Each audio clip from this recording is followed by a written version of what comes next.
Какво? Няма да ви скачаме, просто ще покажем какво усещането. 45 градусов бейр. От джипа прилича сякаш атакуваш абсолютно отвесна стена. Направо е невероятно. Няма да го качваме целия, само ще качим от сумата, за да покажем за какво става дума. Ужас! Ужас! Не бяхте ли, драги зрители, ще опитаме още един път малко по-нагоре. С повече рясли? Не, просто е така. Нали снимаш? Как изглежда като стена? Вече виждаме само небето.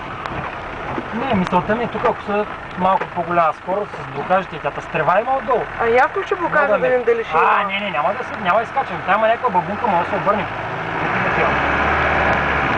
Никакъв проблем няма да има да го изкачим. Особено ако включим блокажа. Никакъв проблем. Включи го. Вижда къде отиваме без въобще да... Добре, включи покажа. Не, има там някакви бабуни нагоре, които могат да обърнат. Няма, за сега стига, спирай снимаш.